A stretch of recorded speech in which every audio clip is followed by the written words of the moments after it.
പിതാവിൻ്റെയും പുത്രൻ്റെയും പരിശുദ്ധാത്മാവിൻ്റെയും നാമത്തിൽ ആമേൻ. പ്രിയമുള്ളവരെ, ഇന്നത്തെ തിയോളജി ക്ലാസ്സിലേക്ക് നിങ്ങളേവരെയും ഹൃദയപൂർവ്വം സ്വാഗതം ചെയ്യുന്നു. കഴിഞ്ഞ ക്ലാസ്സിൽ പഠിച്ചതിൻ്റെ തുടർച്ചയായി സഭകളുടെ ഐക്യം അഥവാ എക്യുമെനിസം എന്ന വിഷയത്തെയാണ് നമ്മൾ ഈ ക്ലാസ്സിൽ പഠനവിധേയമാക്കുക. സഭകളുടെ ഐക്യം എന്നുള്ളത് ഈശോമിശിഹായുടെ ഒരു വലിയ സ്വപ്നമായിരുന്നുവെന്ന് കഴിഞ്ഞ ക്ലാസ്സിൽ നാം മനസ്സിലാക്കിയിട്ടുണ്ട്. വിവിധ കാരണങ്ങളാൽ, അത് ചരിത്രപരമായ കാരണങ്ങളാകാം, അതല്ല എങ്കിൽ വ്യക്തിപരമായ കാരണങ്ങളാകാം, അതല്ല എങ്കിൽ ദൈവശാസ്ത്രപരമായ കാരണങ്ങളാകാം, ഇവയൊക്കെയും സഭകളുടെ ഭിന്നതയ്ക്ക് കാരണമായിട്ടുണ്ട്. ഈശോമിശിഹായിൽ എത്ര സ്വഭാവമുണ്ട് എന്നതിൻ്റെ പേരിൽ സഭകളിൽ അനൈക്യമുണ്ടാകുമ്പോൾ അത് ദൈവശാസ്ത്രപരമായ കാരണമാകാം. അതല്ല എങ്കിൽ പാശ്ചാത്യ മിഷണറിമാർ തങ്ങളുടെ പാരമ്പര്യങ്ങളെ അംഗീകരിക്കുന്നില്ല എന്നതിൽ മനസ്സ് വേദനിച്ച് ഈ കൂട്ടായ്മയിൽ നിന്ന് അകന്നു പോകാൻ ഇടവരുന്ന കേരളത്തിലെ 16-ാം നൂറ്റാണ്ടിലെ 17-ാം നൂറ്റാണ്ടിലെയൊക്കെ അനുഭവങ്ങൾ ചേർത്ത് വായിക്കുമ്പോൾ അത് ചരിത്രപരമായ കാരണങ്ങളാണ്. അതുമല്ല എങ്കിൽ സഭയിൽ നിലനിൽക്കുന്ന ചില തെറ്റായ വ്യവസ്ഥിതികൾക്കെതിരെയുള്ള വിമർശനവും പ്രതിഷേധവും എന്ന രീതിയിൽ രൂപം കൊള്ളുന്ന സഭാവിഭാഗങ്ങളുണ്ട്. ഇവയൊക്കെയും സഭകളുടെ ഉത്ഭവത്തിന് കാരണമായി എന്നുള്ളത് വസ്തുതാപരമാണ്. 10ഉം 500ഉം 600ഉം അല്ലെങ്കിൽ 1000ഉം വർഷങ്ങൾക്ക് മുൻപ് നടന്ന സംഭവങ്ങളെ ഇന്നിൻ്റെ കണ്ണുകളിൽ നാം പുനർവായന നടത്തുമ്പോൾ അതിൻ്റെ ന്യായാന്യായങ്ങളും ശരിതെറ്റുകളും വ്യവച്ഛേദിക്കുന്നതിൽ അർത്ഥമില്ല എന്നതും സത്യമാണ്. അതുകൊണ്ട് ആരാണ് പൂർണ്ണമായും ശരി, ആരാണ് പൂർണ്ണമായും തെറ്റ്, അല്ലെങ്കിൽ ആരാണ് തിരിച്ചു വരേണ്ടത്, ആരാണ് തിരുത്തേണ്ടത് തുടങ്ങിയ പിടിവാശികൾ ഉപേക്ഷിച്ചുകൊണ്ട് ഈ ഐക്യത്തിന് വേണ്ടി എത്രമാത്രം വിട്ടുവീഴ്ചയ്ക്ക് ഓരോ സഭാവിഭാഗവും തയ്യാറാകണം എന്നതിനെക്കുറിച്ച് ചിന്തിക്കേണ്ട സമയമായി എന്ന് നാം മനസ്സിലാക്കുക.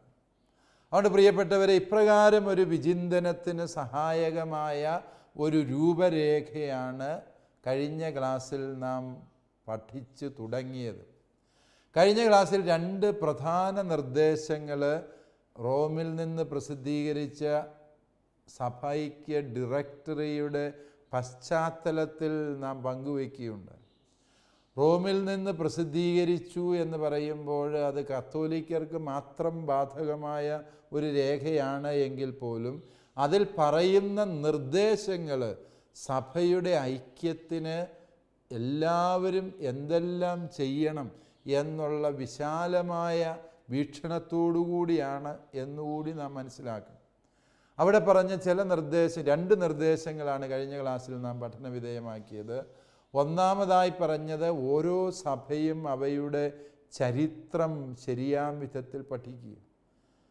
തങ്ങളുടെ ചുറ്റുവട്ടമുള്ള ഇതര സഭാവിഭാഗങ്ങൾ എന്തുകൊണ്ട് തങ്ങളിൽ നിന്ന് വ്യത്യസ്തരായി എന്നതിൻ്റെ ചരിത്രം പഠിക്കുമ്പോൾ നമുക്ക് ഭിന്നിക്കാനല്ല ഒന്നിക്കാനാണ് കൂടുതൽ കാരണങ്ങളുള്ളത് എന്ന് തിരിച്ചറിയാൻ കഴിയും.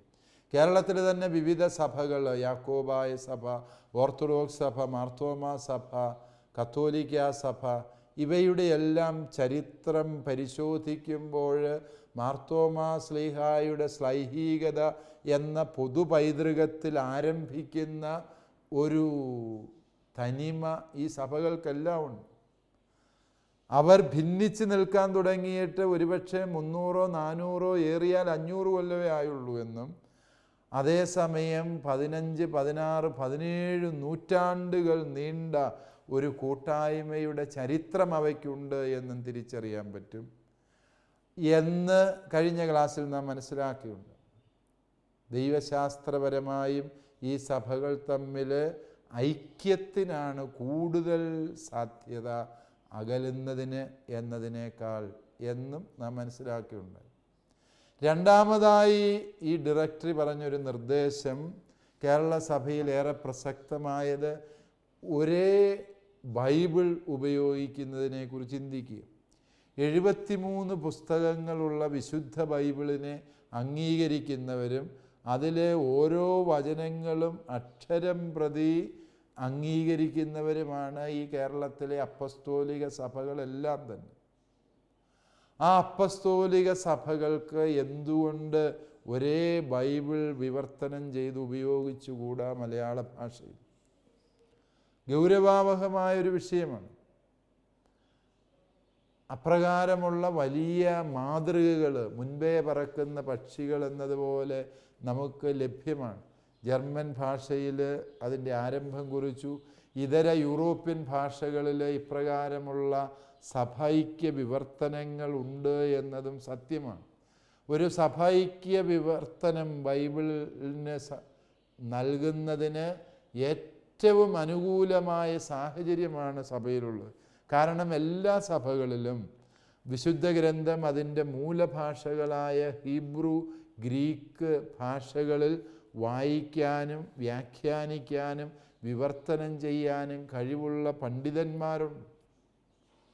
ആ പണ്ഡിതന്മാരുടെ ഒരു കൂട്ടായ്മയിൽ ഈ വിശുദ്ധ ബൈബിൾ പൊതുവായി വിവർത്തനം ചെയ്ത് ആ പൊതുവായ വിവർത്തനം സഭകൾ ഉപയോഗിച്ചു തുടങ്ങുമ്പോൾ തന്നെ നമ്മളിലെ അന്തരം തുലോം നിസാരമാണ് എന്ന സത്യം നമുക്ക് തിരിച്ചറിയാൻ പറ്റും എന്ന ഈ ഡയറക്ടറിയുടെ സ്വപ്നം ഞാൻ വിചാരിക്കുന്നു അത് ഏറ്റവും ഗൗരവാവഹമായ രീതിയിൽ പ്രാവർത്തികമാക്കാൻ പറ്റുന്ന പരിതോവസ്ഥയുള്ള ഒരു ഭൂപ്രദേശം കേരളമാണ് എന്നത് സത്യമാണ്. വീണ്ടും അവിടെ കൊണ്ടും ഈ കൂട്ടായ്മയുടെ ഇത് അവസാനിപ്പിക്കാൻ പാടില്ല. വീണ്ടും ഈ സഭൈക്യത്തിൻ്റെ മേഖലകൾ മുമ്പോട്ടേക്ക് വരുമ്പോൾ നാം കണ്ടെത്തുന്ന ഇതര മേഖലകളുണ്ട്. നമുക്ക് നമ്മുടെ ദേവാലയങ്ങൾ പങ്കുവയ്ക്കുന്നതിനെക്കുറിച്ച്, അവിടെ ആരാധനാക്രമത്തിന് ഇതര സഭാവിഭാഗങ്ങൾക്കും കൂടി സഹായം ചെയ്തു കൊടുക്കുന്നതിനെക്കുറിച്ച് ചിന്തിക്കാൻ മേലെ എന്ന് ഈ റോമൻ രേഖ മുമ്പോട്ട് വയ്ക്കുന്നൊരു നിർദ്ദേശമാണ്. അതായത് ഓരോ സഭയ്ക്കും അവരുടെ സ്വന്തമായ ദേവാലയം എന്നുള്ള ആ സാധ്യത നിലനിൽക്കട്ടെ. വ്യത്യസ്തങ്ങളായ ആരാധനാക്രമ പൈതൃകങ്ങളുള്ളവർക്ക് അവരുടെ അൾത്താരയെക്കുറിച്ചുള്ള സങ്കല്പങ്ങൾ വ്യത്യസ്തമായിരിക്കാം. ഇപ്പോൾ പാശ്ചാത്യ സഭയുടെ അൾത്താര സങ്കല്പമായിരിക്കില്ല പൗരസ്ത്യ സഭകൾക്കുള്ളത്. അതുകൊണ്ട് ഓരോ സഭയ്ക്കും സ്വന്തമായ ആരാധനാലയങ്ങൾ ഉണ്ടാകുന്നതിൻ്റെ നന്മയെ വില കുറച്ച് കാണുകയല്ല, മറിച്ച് ഈ സ്വന്തമായ ആരാധനാലയങ്ങൾക്കുള്ള സാധ്യത ഇല്ലാത്ത സാഹചര്യങ്ങളിൽ കത്തോലിക്ക ദേവാലയങ്ങൾ അകത്തോലിക്കരുടെ ആരാധനാക്രമങ്ങൾക്ക് വേണ്ടി കൊടുക്കാവുന്നതിൻ്റെ സാധ്യതയെക്കുറിച്ച് ചിന്തിക്കാൻ ഈ ഡയറക്ടറി ആവശ്യപ്പെടുമ്പോൾ പ്രിയപ്പെട്ടവരെ, അത് ഗൗരവാവഹമായി ചിന്തിക്കേണ്ട വിഷയമല്ലേ? അതുപോലെ തന്നെ അകത്തോലിക്കരുടെ ആരാധനാലയങ്ങൾ കത്തോലിക്കർ ഉപയോഗിക്കേണ്ട സാഹചര്യങ്ങൾ വന്നാൽ അത് മടികൂടാതെ ആ ഒരു കൃപയെ പ്രയോജനപ്പെടുത്തുന്നതിനെക്കുറിച്ച് ചിന്തിക്കണം എന്ന് നിർദ്ദേശിക്കുമ്പോൾ അത്തരത്തിലുള്ള നിലപാടുകളൊക്കെ എത്രയോ പ്രസക്തമാണ് ഈ നാട്ടിൽ. കാരണം നമുക്കറിയാം, ആരാധനാലയങ്ങളുടെ ഉടമസ്ഥാവകാശത്തെക്കുറിച്ചുള്ള തർക്കങ്ങൾ തന്നെ നാട്ടിൽ വലിയ ക്രമസമാധാന വിഷയമായി മാറുമ്പോൾ എക്യുമെനിസം എന്നുള്ളത് കേരളത്തിലൊരു ക്രമസമാധാന പ്രശ്നം തന്നെയായി മാറുന്ന സാഹചര്യങ്ങളിൽ വിശാലമായ ഇത്തരത്തിലുള്ള വീക്ഷണങ്ങൾ ആരാധനാലയങ്ങളുടെ ഉടമസ്ഥാവകാശത്തെക്കുറിച്ചുള്ള തർക്കങ്ങൾക്കുപരിയായി ആരാധനാലയങ്ങൾ പരസ്പരം പങ്കുവയ്ക്കുന്ന ഒരു കൂട്ടായ്മയെക്കുറിച്ച് സ്വപ്നം കാണാൻ തുടങ്ങണം എന്നുള്ള ഈ ഡയറക്ടറിയുടെ നിർദ്ദേശം എത്രയോ ഉദാത്തമായൊരു നിർദ്ദേശമാണ്. തീർച്ചയായും ആരാധനാലയങ്ങളെക്കുറിച്ച് ഓരോ സഭയ്ക്കും അതിൻ്റേതായ വിശുദ്ധ സങ്കല്പങ്ങളുണ്ട്. കത്തോലിക്ക വിശ്വാസമനുസരിച്ച് മെത്രാൻ കൂദാശ ചെയ്ത് ആരാധനയ്ക്കായി പ്രതിഷ്ഠിക്കപ്പെടുന്ന ദേവാലയത്തിന് സവിശേഷമായ പ്രാധാന്യമുണ്ട്. സമാനമായ വീക്ഷണങ്ങൾ ഇതര സഭാവിഭാഗങ്ങൾക്ക് അവരുടെ ദേവാലയങ്ങളെക്കുറിച്ചുണ്ട്. ആ വ്യത്യാസങ്ങളെല്ലാം നിലനിൽക്കവേ തന്നെ നാം എല്ലാവരും ഒരേ ദൈവത്തെ, ഈശോ മിശിഹ എന്ന ദൈവപുത്രനിലൂടെ കിട്ടിയ വെളിപാടിൻ്റെ ദൈവത്തെ ആരാധിക്കുന്നവർ എന്ന ഒറ്റ കാരണത്താൽ ദേവാലയങ്ങളെ പരസ്പരം ആദരവോടെ വീക്ഷിക്കാനും ആ ദേവാലയങ്ങളിലെ സൗകര്യങ്ങൾ ഇതര വിഭാഗങ്ങൾക്ക് ആരാധനാലയങ്ങളില്ലാത്ത സാഹചര്യങ്ങളിൽ തുറന്നു കൊടുക്കാനുമുള്ള മനസ്സ് കാണിക്കുമ്പോൾ പ്രിയപ്പെട്ടവരെ, അത് സഭൈക്യത്തിന് എത്രയോ വലിയ കൃപയാണ്, കാരുണ്യമാണ് തുറന്നു തരുന്നത് എന്ന് നാം ചിന്തിക്കും. അത് ആരാധനാലയങ്ങൾ മാത്രമല്ല, സെമിത്തേരികളുടെ ഉപയോഗം, മരിച്ചു കഴിഞ്ഞവന് റീത്തുകളും അതുപോലെ തന്നെ സഭാവിഭാഗങ്ങളും തമ്മിലുള്ള വ്യത്യാസം എത്രമാത്രം വാശിയോടെ മുറുകെ പിടിക്കേണ്ടതാണ് എന്ന് നമ്മൾ ചിന്തിക്കണം. ഒരു ചെറിയ സഭാവിഭാഗം ഒരുപക്ഷെ ഒരു പ്രദേശത്തുണ്ടാകാം. അവർക്ക് സ്വന്തമായൊരു സെമിത്തേരിയോ സംവിധാനമോ ലഭ്യമല്ലാത്ത സാഹചര്യമുണ്ടാകാം. ആ പ്രദേശത്ത് ശക്തവും സംഘടിതവുമായ മറ്റൊരു ക്രൈസ്തവ സഭാവിഭാഗമുണ്ടാകാം. അവരുടെ സെമിത്തേരിയിൽ ഈ ന്യൂനപക്ഷം വരുന്ന ക്രൈസ്തവ വിഭാഗത്തിൻ്റെ ആളുകളെയും കൂടി സംസ്കരിക്കാൻ സെമിത്തേരിയുടെ കവാടം തുറക്കുമ്പോൾ തുറക്കപ്പെടുന്നത് സെമിത്തേരിയുടെ കവാടം മാത്രമല്ല, ആ സഭയിലെ വിശ്വാസികളുടെ ഹൃദയങ്ങൾ കൂടിയാണ് എന്ന് നാം തിരിച്ചറിയണം. ഇപ്രകാരമുള്ള പങ്കുവയ്ക്കാൻ പറ്റുന്ന മേഖലകൾ ഏതൊക്കെയാണ് എന്നുള്ളതിനെക്കുറിച്ച് ഗൗരവമായ അന്വേഷണം നമുക്ക് ആവശ്യം. അതുപോലെ തന്നെ പൊതുവായ പരിപാടികൾക്ക് പള്ളിയുടെ പാരീഷ് ഹോളുകൾ പരസ്പരം പങ്കുവയ്ക്കാൻ നമുക്ക് മനസ്സ് വെച്ചാൽ ഒത്തിരിയേറെ ഒരുപാട് മേഖലകളുണ്ട് എന്നുള്ളത് പരമമായ സത്യമാണ്. പക്ഷെ ഓരോരുത്തരും നിർബന്ധ ബുദ്ധിയുടെ പിടിവാശികളുമായി നിലകൊള്ളുമ്പോൾ സഭയിൽ കൂട്ടായ്മ അന്യം നിന്ന് പോകുന്നു എന്ന സങ്കടകരമായ സത്യം ഒരിടയനും ഒരു തൊഴുത്തും എന്ന ദിവ്യഗുരുവിൻ്റെ സ്വപ്നത്തിന് ചിറകുകൾ നൽകാൻ പ്രിയപ്പെട്ടവരെ നമുക്ക് കഴിയുന്നില്ല എങ്കിൽ നാം സുവിശേഷത്തിൻ്റെ പ്രതിസാക്ഷികളാണ് എന്ന അപരാധം ചെയ്യുന്നവരാണ് എന്ന് മറക്കാതിരിക്കും. അതുകൊണ്ട് ഏതെല്ലാം മേഖലകളിൽ ഇപ്പോൾ പറഞ്ഞ പല നിർദ്ദേശങ്ങളും ഒരുപക്ഷെ വിശ്വാസികൾ മാത്രം വിചാരിച്ചാൽ പറ്റുന്ന കാര്യമായിരിക്കുകയില്ല, 2 വൈദികർ മാത്രം എത്തിയാൽ തീരുന്നൊരു ധാരണയായിരിക്കുകയില്ല. അതിന് കൂടുതൽ ഉയർന്ന തലത്തിലുള്ള സഭാധികാരികൾ തമ്മിലുള്ള എഗ്രിമെൻറ്റുകൾ, ഉടമ്പടികൾ, ഒത്തുതീർപ്പുകളൊക്കെ ആവശ്യമായിട്ടുണ്ട്. സഭയുടെ കാനൻ നിയമം അനുസരിച്ച് ചിന്തിക്കുമ്പോൾ, ഓരോ സഭകളുടെയും നിയമവ്യവസ്ഥിതികൾ ചിന്തിക്കുമ്പോൾ അതിനുള്ള നടപടികൾ ആവശ്യമുണ്ട് എന്ന് ഞാൻ സമ്മതിക്കുന്നു. പക്ഷേ ഇതെന്തിനാണ് ഇത്രയും വിശാലമായ ഒരു വേദിയിൽ ഇത് സംസാരിക്കുന്നത് എന്ന് ചോദിച്ചാൽ, ഇപ്രകാരമുള്ള ആശയങ്ങൾ താഴെ തട്ടിൽ നിന്ന് രൂപം പ്രാപിച്ച് വരുമ്പോൾ ഇവയൊന്നും ഭിന്നതയുടെ വിഷയങ്ങളല്ല എന്ന ഒരു ധാരണ താഴെ തട്ടിലെ വിശ്വാസികളിൽ നിന്ന് രൂപം പ്രാപിച്ച് വന്നെങ്കിൽ മാത്രമേ സഭാധികാരികൾക്ക് വ്യക്തമായ ദിശാബോധത്തോടെ ഇപ്രകാരമുള്ള നിലപാടുകളിൽ എത്തിച്ചേരാൻ കഴിയുകയുള്ളൂ എന്ന് നാം തിരിച്ചറിയണം. അതുകൊണ്ട് പ്രിയപ്പെട്ടവരെ, ഇപ്രകാരമുള്ള പഠന ക്ലാസ്സുകളിലൂടെ നാം വയ്ക്കുന്ന നിർദ്ദേശങ്ങളും നിഗമനങ്ങളും നാളെ ഓരോരുത്തരും നടപ്പിൽ വരുത്തുക എന്നുള്ള അർത്ഥത്തിലല്ല, മറിച്ച് ഇതൊരു ആശയ രൂപീകരണവും ആ ആശയ രൂപീകരണം അന്തിമമായി സഭയുടെ ഉത്തരവാദപ്പെട്ട അധികാരികളുടെ അനുവാദത്തോടെയുള്ള കൂട്ടായ്മയുടെ സംരംഭങ്ങൾക്ക് വേദി തുറക്കാനും വേണ്ടിയാണ് എന്ന് നിങ്ങൾ ഓരോരുത്തരും മനസ്സിലാക്കണം. വ്യത്യാസങ്ങളാണ്. ആ വ്യത്യാസങ്ങൾ ഒന്നുമില്ല എന്ന് നമ്മൾ വിളിച്ചു പറഞ്ഞാൽ ഇല്ലാണ്ടാകിയല്ല.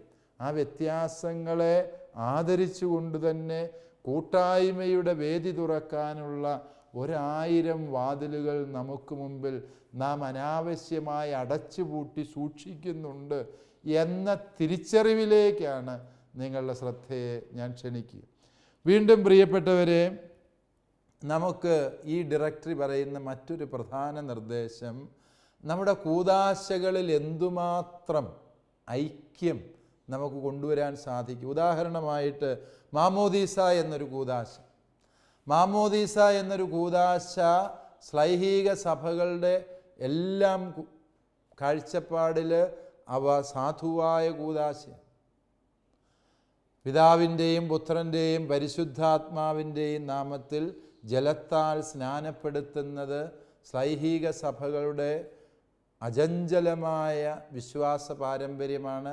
അവയെല്ലാം തന്നെ ആ കൂദാശകളെ അംഗീകരിക്കുന്നുണ്ട് എന്ന് നമുക്കറിയാം. എന്നാൽ ഈ കൂദാശ ഇന്ന് വ്യത്യസ്ത സഭകളിൽ വ്യത്യസ്ത രീതിയിൽ പരികർമ്മം ചെയ്യുന്ന സാഹചര്യമാണ്.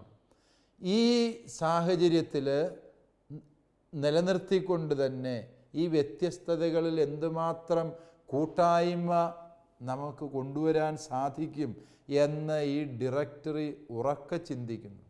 സഭൈക്യത്തിൻ്റെ മാർഗരേഖയായി പ്രസിദ്ധീകരിക്കപ്പെട്ട ഈ ഡയറക്ടറി ഉറക്കെ ചിന്തിക്കുന്ന അല്ലെ ചിന്തിക്കാൻ ആവശ്യപ്പെടുന്ന ചില മേഖലകളുണ്ട്. ഇതര സഭകളുടെ മാമോദീസ വേളകളിൽ നമ്മുടെ തൊട്ടടുത്തുള്ള ഒരു അകത്തോലിക്ക വിശ്വാസിയാകാം, അല്ലെ ഒരു അകത്തോലിക്ക വിശ്വാസിയുടെ മാമോദീസ കർമ്മത്തിൽ ഒരു കത്തോലിക്ക വിശ്വാസിയാകാം, തലതൊട്ടപ്പനോ തലതൊട്ടമ്മയോ ആയിട്ട് സ്വീകരിക്കാൻ പറ്റുമോ? ഇതൊരു അടിസ്ഥാന ചോദ്യം. കാരണം നമുക്കറിയാം, ഒരേ വീട്ടിൽ തന്നെ ഒരുപക്ഷെ വ്യത്യസ്ത സഭാവിഭാഗങ്ങൾ നിലനിൽക്കുന്ന സാഹചര്യമുണ്ടാകും.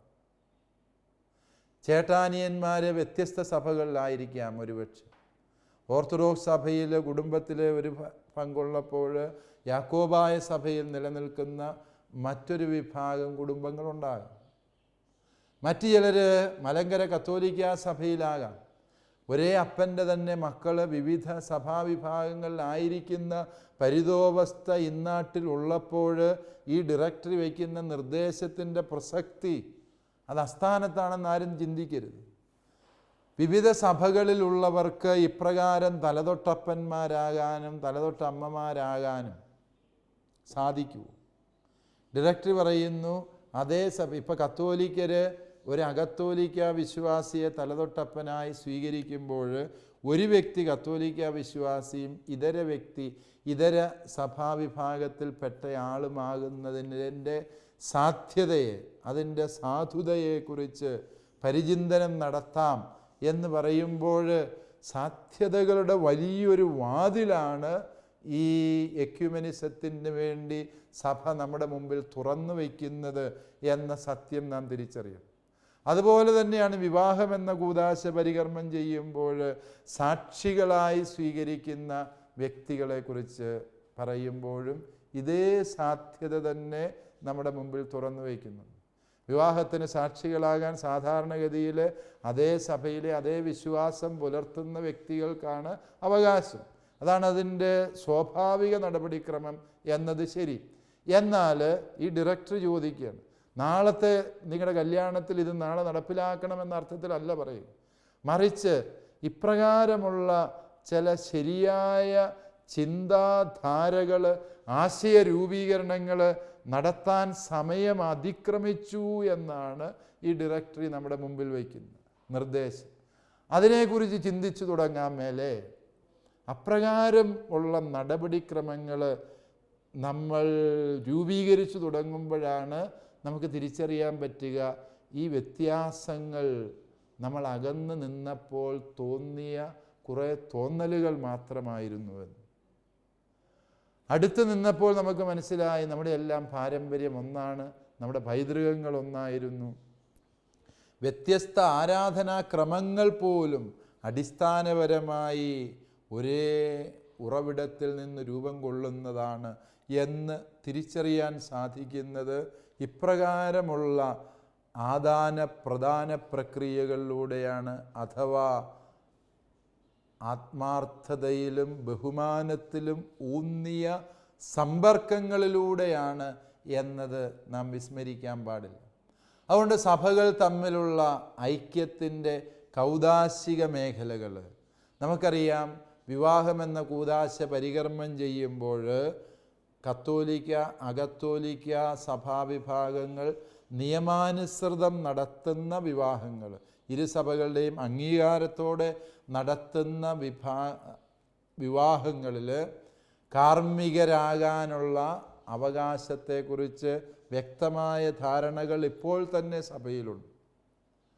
ആ വിവാഹം നടത്താൻ നിയമാനുസൃതം ഉത്തരവാദപ്പെട്ട അധികാരമുള്ള വൈദികൻ ഇതര സഭയിലെ വ്യക്തിയെ സഹകാർമ്മികനാകാൻ ക്ഷണിച്ചാൽ അത് സ്വീകരിക്കാനുള്ള അവകാശം ഈ ഇതര സഭയിലെ വ്യക്തിക്കുണ്ട്, ക്ഷണിക്കാനുള്ള അവകാശം ആ സഭയിലെ വൈദികനുണ്ട് എന്നൊക്കെ ഇപ്പോൾ തന്നെ സഭയിൽ നിലവിൽ നിയമമുണ്ട് എന്ന് നമുക്കറിവുള്ള വസ്തുതയാണ്. അപ്രകാരമൊരു കൂദാശ പരികർമ്മത്തിനിടയിലെ വിവാഹ പരികർമ്മത്തിലെ വചനപ്രഘോഷണം, ആശംസ പറയുക തുടങ്ങിയ കർമ്മങ്ങൾ ഇതര സഭയിലെ വൈദികരുമായി പങ്കുവയ്ക്കുന്നതിൻ്റെ സാധ്യതയെക്കുറിച്ചും ഈ ഡയറക്ടറി ഗൗരവമായി ചിന്തിക്കുന്നു. ഒരു വിശുദ്ധ കുർബാനയിലെ, ഞായറാഴ്ച കുർബാനയിലെ വചനപ്രഘോഷണം ആ ലിറ്റർജിയുടെ അവിഭാജ്യ ഭാഗമായതുകൊണ്ട് ആ ലിറ്റർജിയിലെ സുവിശേഷ വായനയും അതുപോലെ തന്നെ വചനപ്രഘോഷണവും അതാത് സഭകളിലെ വൈദികർ തന്നെ, അല്ലെങ്കിൽ ആ കർമ്മത്തിന് നേതൃത്വം വഹിക്കുന്ന വ്യക്തി തന്നെയോ ആ സഭയിലെ വൈദികർ തന്നെയോ നിർവഹിക്കണം എന്ന് ഈ ഡയറക്ടറി ചൂണ്ടിക്കാണിക്കുന്നുണ്ട്.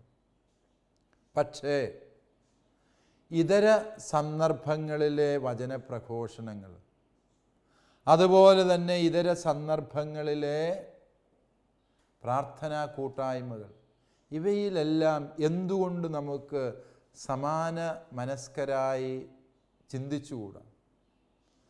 ഒരു കത്തോലിക്ക പള്ളിയിലെ വചനപ്രഘോഷണത്തിന് വാർഷിക ധ്യാനം പ്രസംഗിക്കാൻ അകത്തോലിക്ക വൈദികർ വരുന്ന നാളുകൾ അകലെയാകാൻ പാടില്ല എന്ന് സ്വപ്നം കണ്ടുകൂടെ? അകത്തോലിക്ക ദേവാലയങ്ങളിൽ വചനം പ്രഘോഷിക്കാൻ ദൈവകൃപയാൽ എനിക്ക് ഭാഗ്യം കിട്ടിയിട്ടുണ്ട്. എൻ്റെ സുഹൃത്തുക്കളായ അകത്തോലിക്ക വൈദികർ അവരുടെ ദേവാലയങ്ങളിൽ വചനം പ്രഘോഷിക്കാൻ എന്നെ വിളിച്ചിട്ടുണ്ട്. അവരൊക്കെ എത്രമേൽ തുറവിയോടെ സ്നേഹത്തോടെ വചനം കേൾക്കുന്നതിന് ഞാൻ സാക്ഷിയാണ്. പ്രിയപ്പെട്ടവരെ, ഞാൻ പറഞ്ഞു വരുന്നത്, നമുക്ക് മനസ്സ് വെച്ചാൽ സഹകരിക്കാൻ വചനപ്രഘോഷണത്തിൻ്റെ മേഖലയിൽ ഒത്തിരിയേറെ വേദികളുണ്ട്. ഇപ്പം നമ്മൾ ശാലോം ടെലിവിഷനിലൂടെ തന്നെ കാണുന്നുണ്ട്. ദൈവവചനം പ്രഘോഷിക്കുന്ന വിവിധ സഭാവിഭാഗത്തിൽപ്പെട്ട വ്യക്തികൾ, അവരുടെയൊക്കെ വചനപ്രഘോഷണങ്ങൾ സഭകളുടെ മതിലുകൾക്കും അതിരുകൾക്കും അപ്പുറത്ത് വിശ്വാസികൾ ഹൃദയപൂർവ്വം സ്വീകരിക്കുന്നുണ്ടല്ലോ. ആരെയും മുറിപ്പെടുത്താതെ, മറ്റൊരാളുടെ വിശ്വാസത്തെ വ്രണപ്പെടുത്താതെ വചനപ്രഘോഷണം സാധ്യമാണ് എന്നുള്ളതിൻ്റെ സാക്ഷ്യങ്ങൾ എത്രയോ വൈദികരിലൂടെ നമ്മൾ ഈ ടെലിവിഷനിൽ കേൾക്കുന്നതാണ്. അതുകൊണ്ട് ചിന്തിച്ചു നോക്കുക, സഭൈക്യത്തിന് ഇപ്രകാരമുള്ള പൊതുവേദികൾ ഇനിയും രൂപപ്പെട്ടു വരേണ്ടത്. രൂപപ്പെട്ടാൽ മാത്രം പോരാ, അത് ടി വിയിലൂടെ അകലങ്ങളിലൂടെ സംഭവിച്ചാൽ മാത്രം പോരാ, ഇതൊരു തുടക്കം മാത്രം. നമ്മുടെയൊക്കെ ദേവാലയങ്ങളിൽ വ്യത്യസ്ത സഭാവിഭാഗങ്ങളിലെ വൈദികർ വചനം പറഞ്ഞു തുടങ്ങുന്ന നാളുകളെക്കുറിച്ചുള്ള സ്വപ്നങ്ങൾ ഈശോമിശിഹായുടെ സഭൈക്യ സ്വപ്നത്തിന് ചിറക് നൽകാൻ പോരുന്ന സുന്ദരമായ സ്വപ്നം തന്നെയാണ് എന്ന് പ്രിയപ്പെട്ടവരെ നാം തിരിച്ചറിയേണ്ട സമയമായി എന്നാണ് ഈ ഡയറക്ടറി നമ്മളെ ആത്യന്തികമായി ആഹ്വാനം ചെയ്യും. അതുപോലെ തന്നെ നമ്മുടെ സഭൈക്യ സംരംഭങ്ങൾ, സമ്മേളനങ്ങളും ഒക്കെ കൂടുമ്പോൾ അവിടെ പ്രാർത്ഥിക്കാൻ വേണ്ടി ഒരു വ്യത്യസ്തമായ പ്രാർത്ഥന, എല്ലാ സഭകളുടെയും ചില ആശയങ്ങളൊക്കെ കൂട്ടിച്ചേർത്തൊരു പ്രാർത്ഥനാ പുസ്തകം പ്രിൻ്റ് ചെയ്ത് അവിടെ പ്രാർത്ഥിക്കുന്ന പതിവാണ് ഇപ്പോൾ നമുക്കുള്ളത്. ഈ ഡയറക്ടറി തിരിച്ചു ചോദിക്കുന്നു. ഈ ഡയറക്ടറി ചോദിക്കുന്നതാണ്, എന്തുകൊണ്ടാണ് ഏതെങ്കിലും ഒരു സഭയുടെ യാമപ്രാർത്ഥനകളുടെ ഒരു പ്രാർത്ഥന നമുക്ക് ഉപയോഗിക്കാൻ പറ്റാത്തത്? നമുക്കറിയാം, കത്തോലിക്ക പാരമ്പര്യത്തിൽ പാശ്ചാത്യ സഭയുടെ ആരാധനാക്രമമുണ്ട്, സുറിയാനി സഭയുടെ ആരാധനാക്രമമുണ്ട്, അന്ത്യോക്യൻ സഭയുടെ ആരാധനാക്രമമുണ്ട്. ഈ ആരാധനാക്രമങ്ങളെല്ലാം കത്തോലിക്ക സഭയിൽ അംഗീകരിക്കപ്പെട്ട ആരാധനാക്രമങ്ങളാണ്. അതുകൊണ്ട് തന്നെ കത്തോലിക്കർക്ക് ഇതിലേതെങ്കിലും ഒരു ആരാധനാക്രമത്തിലെ പ്രാർത്ഥന ഉപയോഗിക്കുന്നതിൽ യാതൊരു തടസ്സങ്ങളും ഇല്ല എന്നുള്ളതാണ് സത്യം. ഇതര സഭാവിഭാഗങ്ങളും സമാനമായ തുറവിയോട് നമ്മുടെ സഭൈക്യ സംരംഭങ്ങൾ പലതും പാളിപ്പോകുന്നതിൻ്റെയും അത് ചുമ്മാ കാപ്പി കുടിച്ച് കൈകൊടുത്ത് പിരിയുന്നതിനും അതിനപ്പുറത്തേക്ക് യാതൊന്നുമില്ലാതെ പോകുന്നതിൻ്റെയും കാരണം എന്ത് എന്ന് ചോദിച്ചാൽ, നമ്മൾ ഇപ്രകാരമുള്ള തുറവിയോടെയുള്ള തിരിച്ചറിവുകളും തീരുമാനങ്ങളും എടുക്കുന്നില്ല എന്നതല്ലേ എന്ന് ചിന്തിച്ചു നോക്കുക. അതുകൊണ്ട് പ്രിയപ്പെട്ടവരെ, ഈ സഭൈക്യം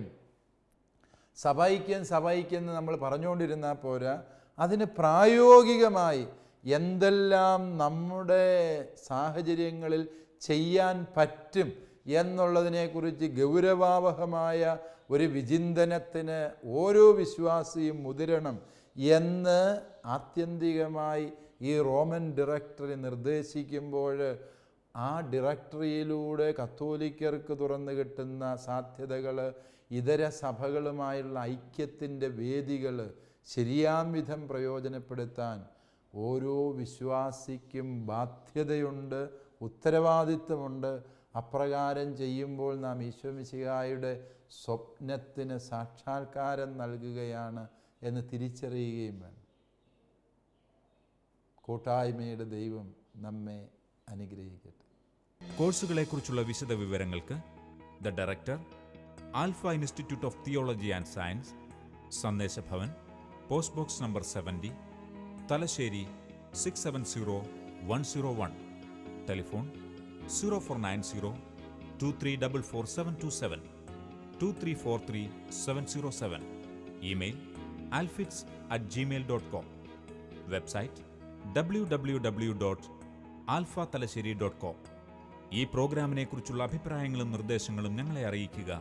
വിലാസം: the producer, Theologia, Shalom television, Peruvannamuzhi PO, Kozhikode 673528. Phone 0496 266 4600.